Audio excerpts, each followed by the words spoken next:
Well, hey there everybody, how are you doing? It's Friday! And that means this week it is time for Life Downloaded. I am Dan Edge, and as always, I am joined by my phenomenal podcast wife, the lovely Samantha Renk. How are you doing, Sam? Bonjour, bonjour. I've got my tea and what is this again? Brioche. I've not had Brioche. brioche. Tea and Not had brioche brioche. for Sam a is starting while. the day right, everybody. Tea and brioche. Brioche. I've already had like a nut bar as well, so I'm well on my way to my sugar intake for probably the weekend. But there we go. Hey Nut ho, bar and brioche. You're starting the day right. totally. It's one of them. It's one of them like nutritional bars where it's like, yeah, we're all good, and then you put it in your mouth and you're like, really? You sure there's no sugar in there? Because it's pretty sugary to me. But you see, it'll probably be natural sugar like honey or I know, but if you're still sat on your arse all day, it doesn't really matter what type of sugar it is, to be well, fair. there is that. There is that. But how are you this week, Sam? What have you been up to? Anything exciting? What have I been up to? I've had one of them weeks where it has been non-stop, and yesterday I just got like well, a nice non-stop, like lots of amazing meetings. I've been delivering some inclusion training, had some meetings with people for future projects, engaged with some charities, just posted something, a sponsored post on social media. So obviously, like really good busy stuff. But when you part of you is like, wow, I feel absolutely knackered, Mm-hmm. and I broke my alcohol free zone. I know I feel really guilty actually because honestly, I think it's an age thing now. I just think I should just go teetotal. And I know I keep saying this to you, but I think I really, really do have to consider it. Because I had a really busy day, back to back training. So me talking for over 3 hours, like non-stop, which I know I can talk a lot, but even that for me was like, wow, even I hate my voice right now. Um, and then I had an amazing event, a pre-recorded event, because obviously next week is International Women's Day is it next week already? On the 8th of March? Is that next week? Or is that I the will look at the following week? calendar. Keep going. I I'll think it look at might the be the calendar. following week, but it's coming up soon. It is coming up soon. It is the 8th of March. It's a week on Monday. A week on Monday, because my mum's birthday is on the 9th of March. Better remind me, please. So I Everyone remind pre-recorded Sam, Mum's something birthday, 9th of March. reminding me of Okay. my mum's birthday. So I pre-recorded something, but you know me, I'm a morning bird. I'm not a night owl. You are Like a morning by person, nine yeah. o'clock, I'm pretty much done. Like that is one of my. Even when I'm, dating someone, I'm like, "Are you a night person?" No, sorry. Even though you look like Brad Pitt, it just can't be. We can't be. We'll be like ships passing in the night. So I was like, "Do you know what? Do you know what? I will. I'll get my lovely little crutch, and my crutch is a glass of vino, Ooh. just to perk me up, so that I was actually present for this filming at night. Mm-hmm. And then that glass turned to a bottle of wine, and then I was like, wow, that's a whole bottle of wine, and I'm the size of a 5-year-old. That's probably A, not healthy, not condoning it, and B, surprised myself because honestly, I've not been drinking really, have I?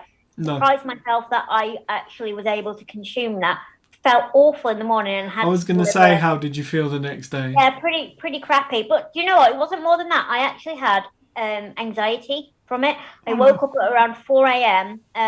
With horrendous anxiety to a point where I was like shaking, huddled into a fetal position, worrying about my teeth. I know that's an ongoing thing with me. Just really, really all the things you don't want to be thinking about when you're trying to sleep Mm-hmm. surfaced, and it's that the alcohol was definitely a trigger.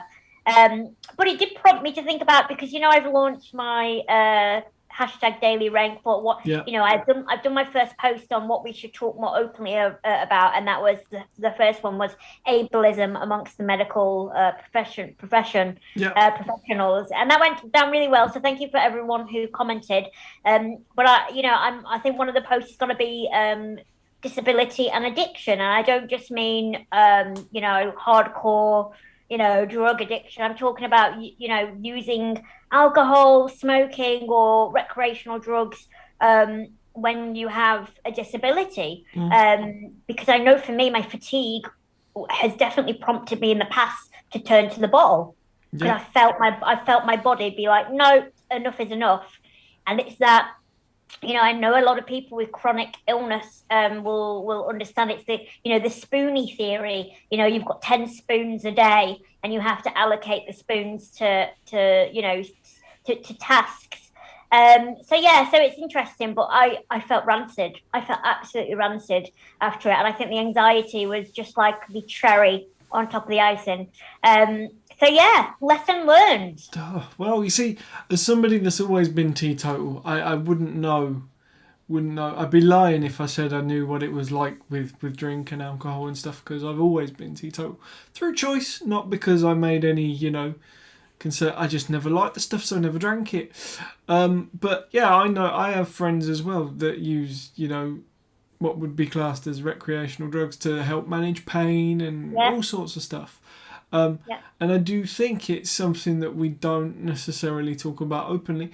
And people have their reasons for using of course. stuff. Like, that this is not a judgment on that, but drug usage within and alcohol usage and smoking within the disability community isn't something that's spoken about on a level. So it No, would be really interesting no, to have. absolutely. I mean, my mum's a nurse, and she was very much, even though I've got brittle bones, she was very much like, you can have one paracetamol, and that's your lot. You know, she was like, well, let's not over abuse prescription drugs. So I'm very much, I've never been someone to have strong painkillers, and then I think when I came to London and I changed GP and I had a non-union fracture, and the GP said, well, how do you manage your pain? I was like, well, not really. And he prescribed me tramadol, and I had that, Wow. and then I had for muscle, yeah, and then I had also for muscle spasms because I had spinal surgery that kind of went a little bit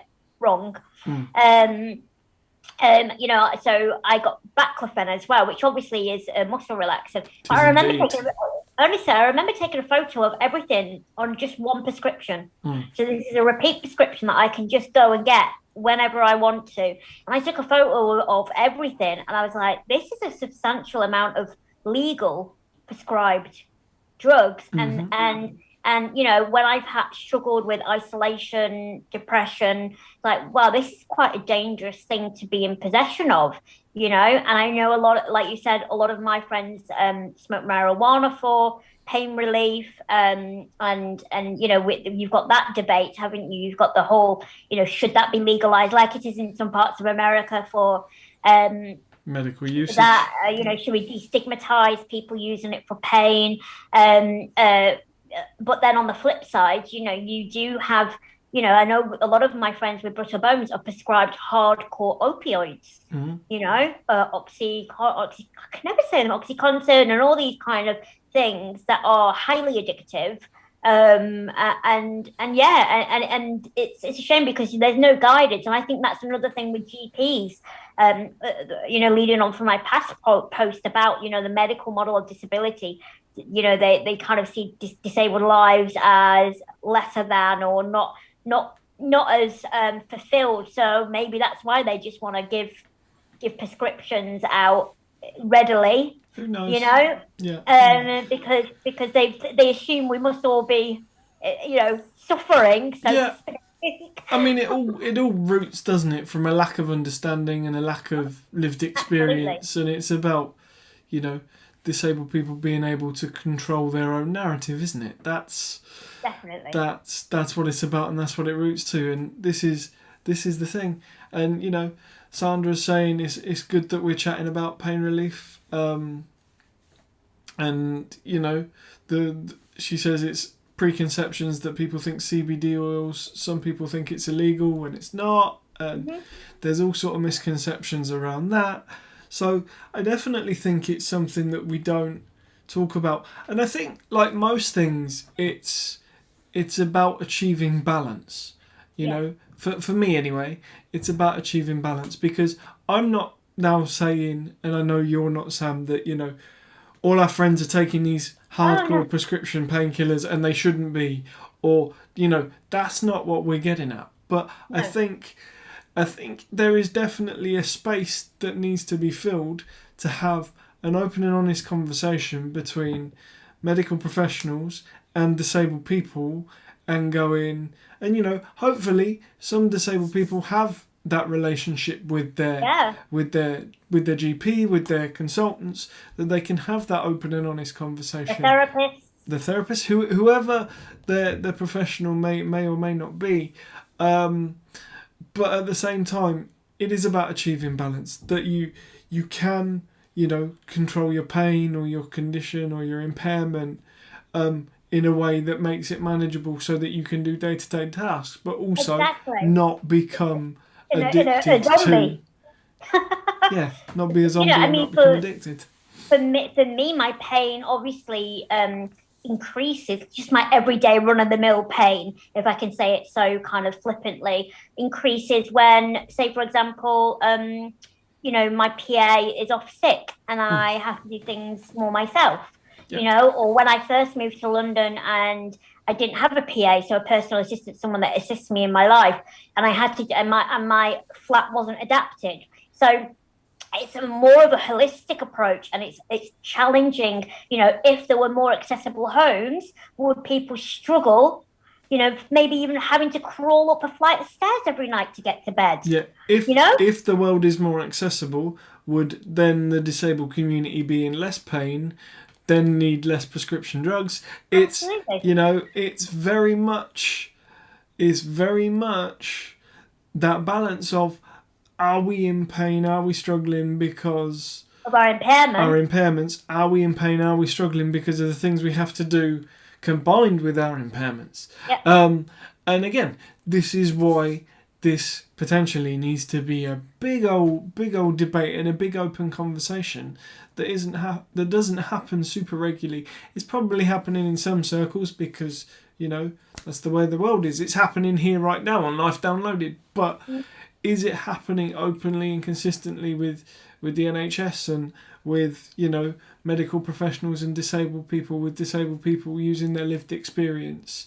And in turn, can we save the NHS money by putting people in adapted housing and all those kind of things?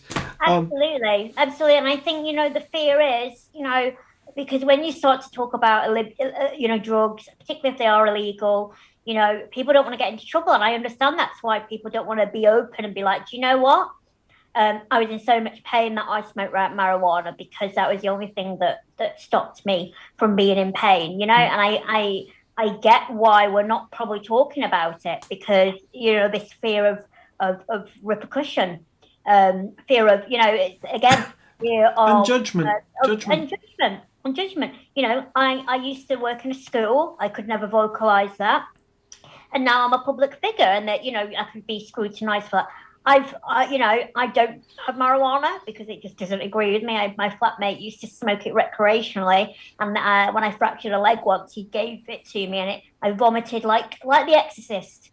Put it that way. So that wasn't, that's not fun. That wasn't. It actually irritated my leg even more because of the retching. So it's a bit like, for goodness sake. But yeah, and a friend of mine, good friend of mine, Abby Brown, who is an amazing activist herself. She has OI like me, a slightly milder form of OI. So she's a part-time wheelchair user. But we've spoken about pain in the past and the misconceptions about pain. So maybe we'll have a word with her and get her on, because I think it's really great to have not just you and me prattling on. And we've totally forgotten to describe ourselves, which is shame on us. We've done it again. So I am wearing my glasses today because I just couldn't be bothered to make any effort whatsoever. My hair's greasy, so it's in 2 French plaits, but it kind of looks cute. And I'm just in a little bra top. I'm not even wearing a proper bra for you guys anymore. There we go. The sun came out, and it's still cold, but because the sun came out, I was like, yes, I want to be half naked in my sports gear. Why not? Why And not? I'm wearing my UGG boots. So I've got a Ugg look. boots and A look sports gear. You're rocking the going fashion on. today. I don't know what look it is, but it's happening. Indeed, and for those that want me to audio describe myself, if you're watching us live on Periscope or Facebook or YouTube or Twitter, even all the places, I am wearing a light sort of stone-coloured t-shirt. My hair is curly and long and still slightly damp. Oh, good thing you didn't say moist there, Dan. I know I went with damp. Damp. I felt was the better term. Yeah. It's curly, it's blonde, it's getting ridiculous, but my lady kind of loves it, so I'm on to a winner. As long as you don't like start wearing it in a plait or something at the back, or Well, like, it's not long enough for that yet, but well, do you reckon I don't care what your lady says. We will no longer be friends. if I grow it long enough to if I grow it like proper long though, like shoulder length, and start ponytailing it, is that a win? Only if you pretend you're like someone from the Lost Boys and do the whole look. You know, that like the 80s rocker, kind of a little bit of eyeliner. I don't mind that. I'm a sucker for like, the Lost Boys. You must know it. I do. I mean, that's like dream for me. Like that kind of look is that's my guilty pleasure. Someone that has that. Those of you that are watching, and can drop a comment. Do you think I'd look good in eyeliner? This is the question coming out of today's. Lisa says a ponytail would not be a win. Okay, ponytails. No. Has to be long and flowing, obviously. But Ponytail. No offense to anyone who is sporting that look. I think. What about the messy man bun? Is that acceptable? I kind of got a soft spot for that, but maybe that's just because I've lived in Shoreditch way too long, and it's a bit like. And it's the look. The It's the Shoreditch look. The Shoreditch look. It depends. Do you know what? I think if you're not too much of a pretty boy, you can get away with it. Like I kind of like, you know what I mean? Because if it looks a bit rough around the edges. Yeah, I like my rough and ready kind of looking guys. I like bouncers that kind of like rough, like yeah. Again, sorry for doing this ridiculous accent. I don't know what that was. Every time I get angry or want to do something like I use that kind of really burly kind of yeah. And I probably offend many, many people, and I don't know where it comes from. I mean, you want to hear me talk about my mum because she's German, and she's got a mix of German and Lancashire. Lancastrian. Accent entwined. No, because Lancastrian's different because that's Lancaster. Okay.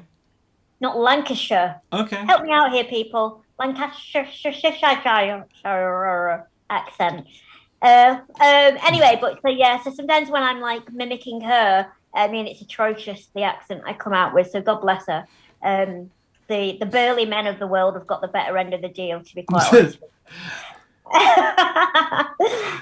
So Sandra says I should go for a man bun. Lisa says eyeliner works for Tim Minchin, so why wouldn't it work for me? Yeah. Absolutely. I mean, you do you. I'm not dictating to you. Me do me. You do you. I just may no longer have a place for you in my life. But there you go. Fine. I'll just have the cat next time on the show, and I'll just talk for an hour to my cat. To be fair, that would probably get more viewers. Let's be honest.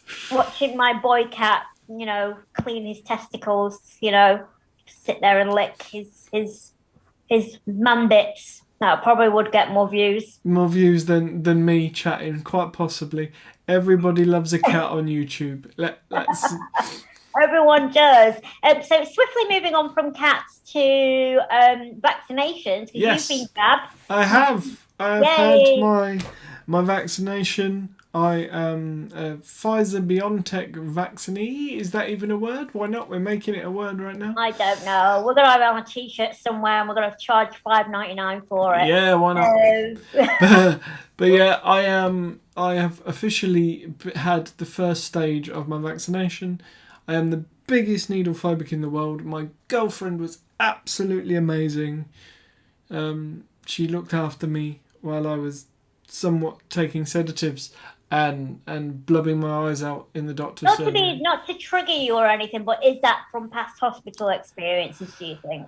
A bit Um, of PTSD or I think so. I'm like a lot of things. You're never quite sure, but I think honestly, bit of a traumatic story coming up for anybody that you know needs a trigger warning. I fall quite a lot having cerebral palsy. I fall over quite regularly, and a few times when I've done that, I've cracked my head open. Accidentally, of course, not something I aimed to do.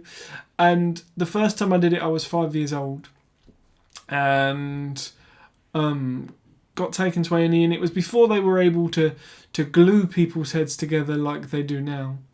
And it was quite severe. So they had to basically stitch my head shut. And they told me it was numb.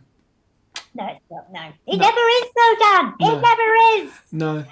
Sorry for anyone out there that believes that it is. I absolutely get you. I've got very weak veins because brittle bones affects your collagen. It's not a calcium deficiency, Indeed. and collagen is in your arteries and in your veins. So whenever I have an injection or any kind of cannula put in, it doesn't last too long. It kind of bursts the veins extremely quickly.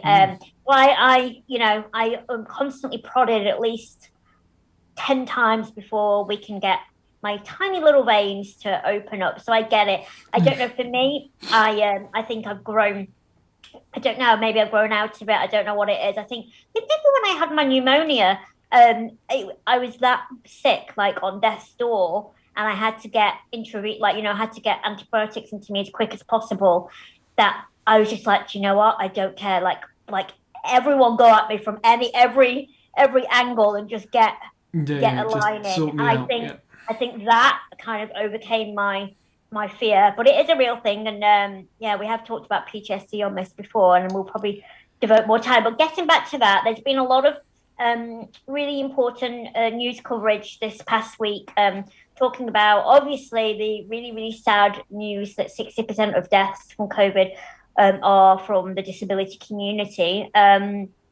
So we've had, charities such as MenCap really raising awareness, and have done an amazing job in changing the law to allow everyone with a learning disability to be now prioritised for the vaccination, because shockingly they weren't beforehand. And we've also had the Women's Equality Party do an open letter to the government. Maybe we can stick it in our feed or something, or do something. Yeah, with maybe link it in Instagram or something. Yeah, let's do that, because it's still open to sign, and so they are basically asking the government, because I wasn't on the shielding list. I had to ring up my GP and be like, hello, I didn't even realize the shielding list was something. I knew it existed, but I just thought it was like it was there virtually. So when your time came, it came. So I didn't realize that I was left off it, and I only became aware that I was left off it when some of my friends who were on the shielding register or whatever were like, oh, I got some vitamin D tablets in the post. Oh, I'm getting letters. And I'm like, hang on a minute. I just assumed because of my underlying conditions, I would just be on there. Yeah. You know what I mean? And I was just waiting for the vaccine to start up. And then when my mum got my vaccine before me, even though she's a key worker, I was a bit like, surely maybe I should be getting something. So it's really important. If you haven't signed the letter, head over to, we will put it in ours, but head over to womensequality.org.uk, and you can still sign it or create awareness out about this, because they are using the hashtag left off the list. Off the list. Because they've added a little quote, if I can just put this here. So an update on the 24th of February, so a couple of days ago. Today, the government announced that some people with learning disabilities, and that's largely because of the great work of MenCap, that I just added that just for your information. Learning disabilities would be added to the vaccine priority list. This is progress, but is nowhere near enough. There are still tens of thousands of people across the country who face higher risk of severe illness and death than the general population who will not receive priority access to the vaccine. Demand action today. So this is going to Matt Hancock, obviously, MP and Secretary of State of Health and Social Care. So yeah, I really kind of spread the word for that because it's super, super important. I mean, I am potentially doing some filming next week. Nothing's signed and sealed, but now I've told that it's really weird. I've filmed throughout the pandemic a few times, and I've always said that I am a high risk, and they've always been absolutely amazing precautions. But now they're asking me if I have got a letter to prove that I am high risk, and I'm like, well, no, because I've been left off. I'm like, well, so it couldn't, so it's not even about.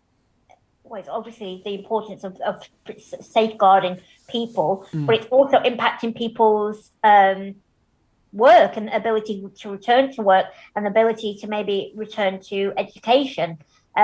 Because if you're not in receipt of this, it slows everything down. So yeah, it's definitely something to keep an eye out for. Great work from the Women's Equality Party and MenCap. Like, hurrah! Yes. A wave. Yeah. So that's something that you can follow if you want to be a good ally today, or if it directly affects you, please get involved. Indeed. And you found a really interesting article as well, haven't you, Dan? Indeed. Well, it's another petition to sign.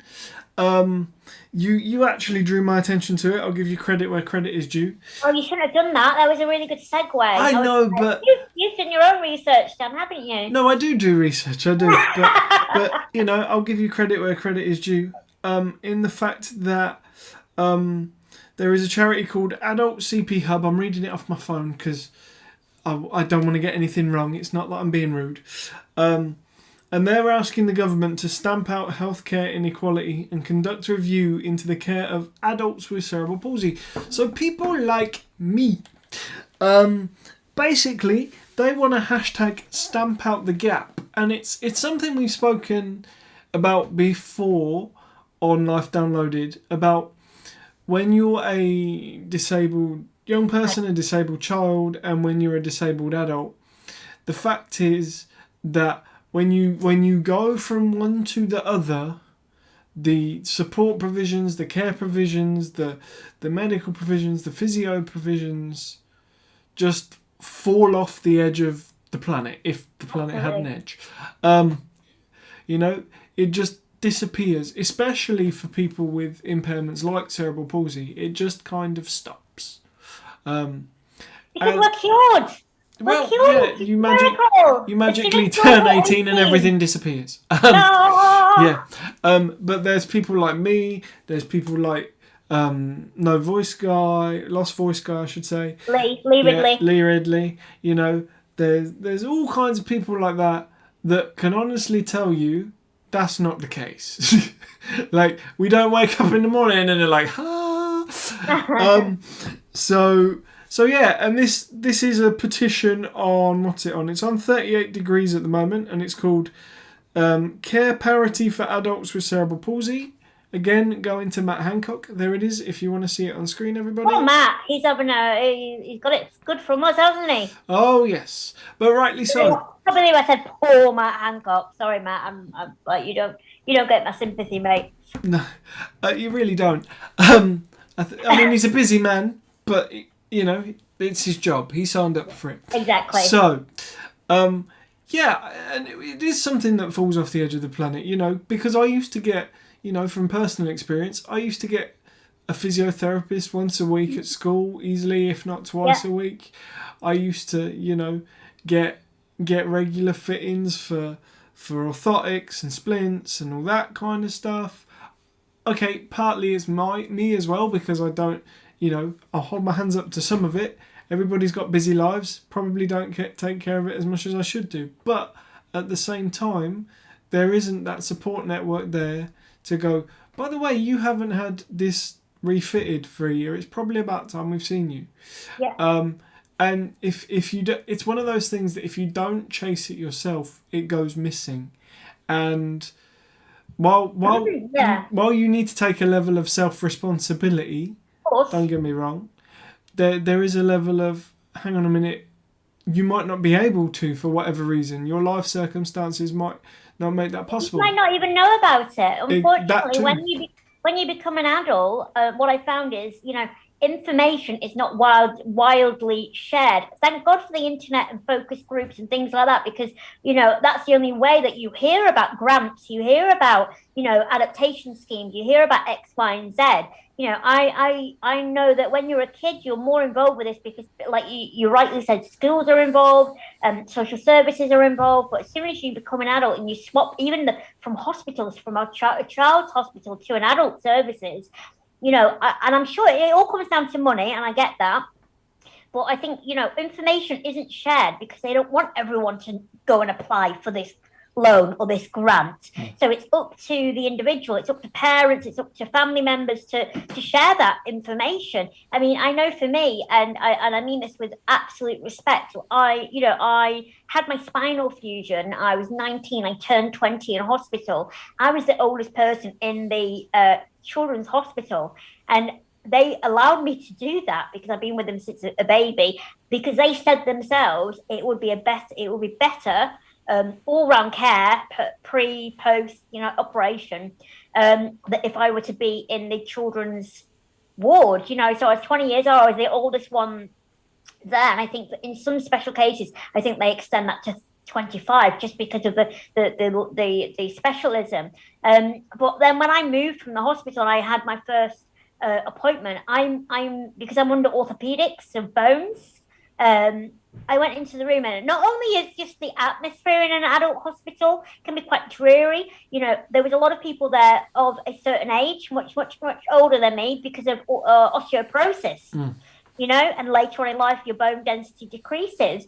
And, no disrespect to anyone who's over 75 or it's not about that. But being a young person who is all of a sudden, left with this responsibility of being in charge of their own healthcare, going to a hospital, which not only just looks kind of dreary, but sat in a waiting room, and you're the youngest with, loads of elderly people. It's quite daunting environment to be in. It's hard to describe without it sounding, like I'm being ageist. It's nothing to do with that, but it's very much, from a psychological point of view, children's hospitals, everyone just seems a little bit more engaged and a little bit more cheery and a little bit more, trying to make your experience as comfortable as possible. And then you get pushed into this adult service, and it's quite cold and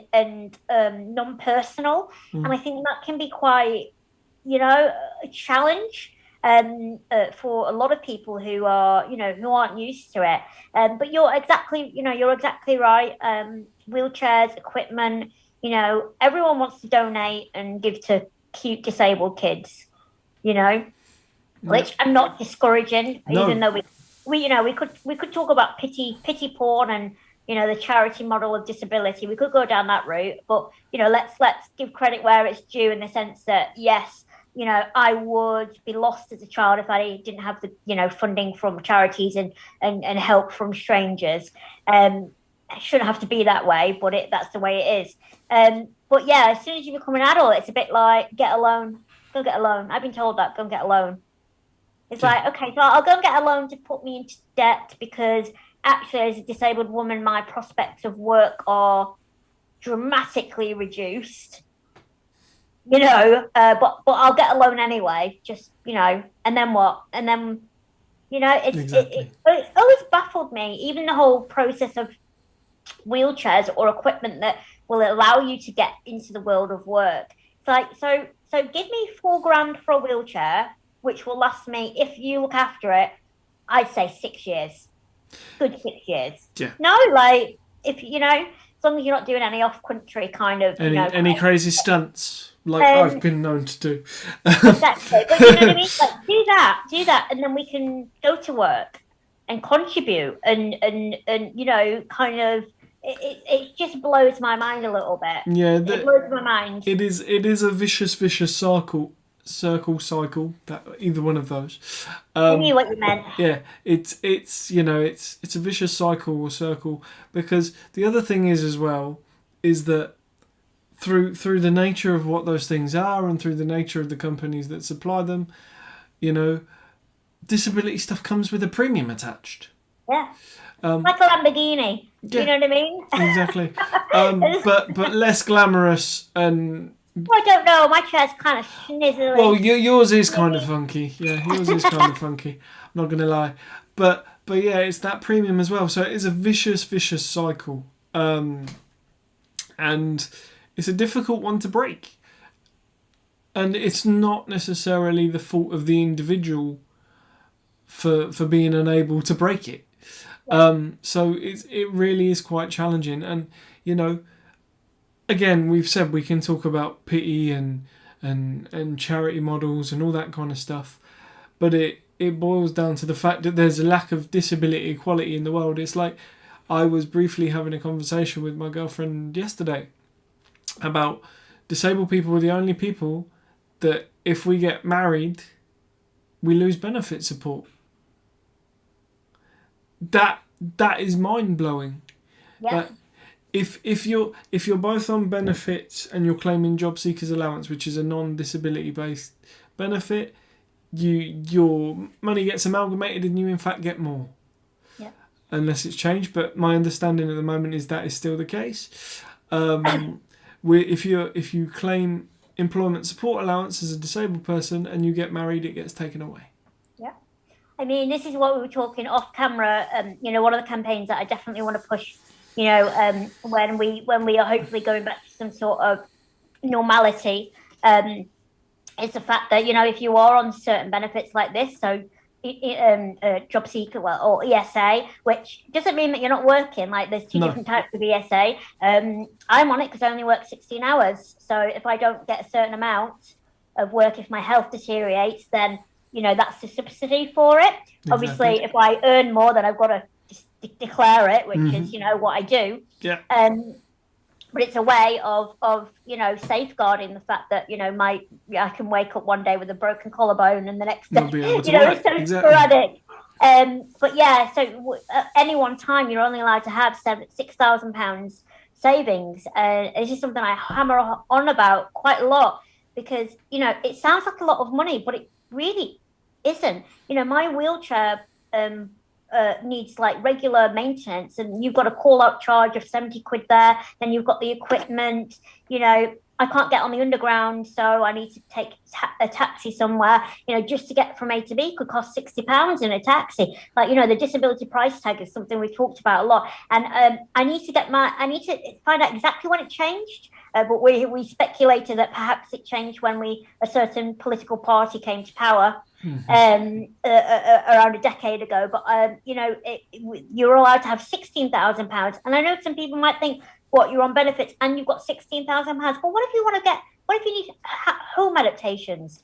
A wet room costs at least £8,000. Yeah, short of home adaptations, what about actually saving a deposit to move into a house in the first place? Yeah.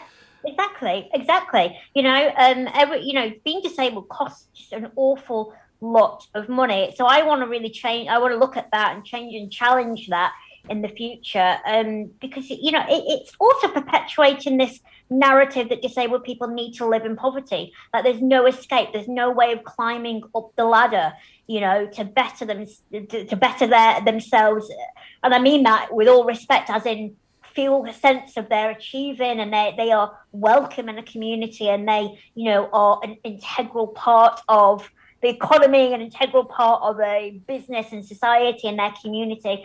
So I definitely want to challenge that with regards to funding, because, you know, if you need a wheelchair, you're not always guaranteed a charity is going to come and help you out. No, at all. And, you know, charities do amazing work, don't get me wrong, and they support hundreds and thousands of people, but there is also a pride thing for many people,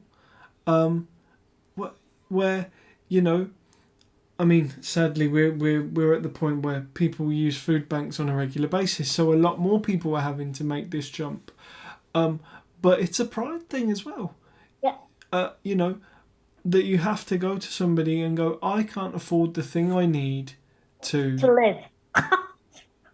to, you know, to move around on a daily basis, to live on a daily basis.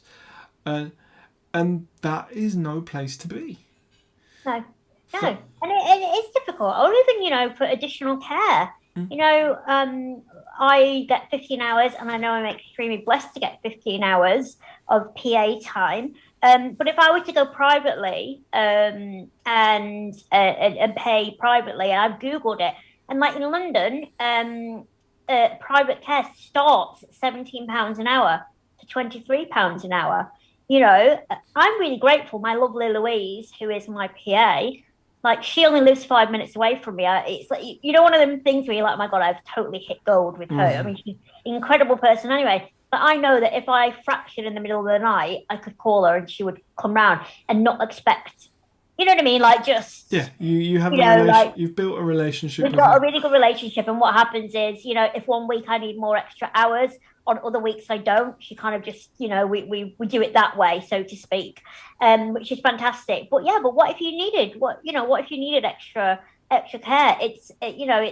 It's such a challenge, and the pride thing is difficult, and it makes me wonder how many people, you know, just don't reach out for help or don't ask someone to, you know, to help them to get something that they should be, you know, absolutely entitled to. It is a real sad thing. And on a really serious note, and I don't mean to this is me being serious. I've started going out a little bit more now that I've had my first vaccine. Not anything crazy, like to the supermarket, like social distancing, face masks, hand washing, and all that stuff. And all that. Yep, hands are crusty because of the hand sanitizer, and washing. So I've been out twice since to shops, and went to Little, and they do. So when you're coming out of the tills, they do boxes of food, like veg, that is kind of like in the next couple of days will probably be dead. But they do massive boxes for £1.50. So me and my mum bought this box, and we made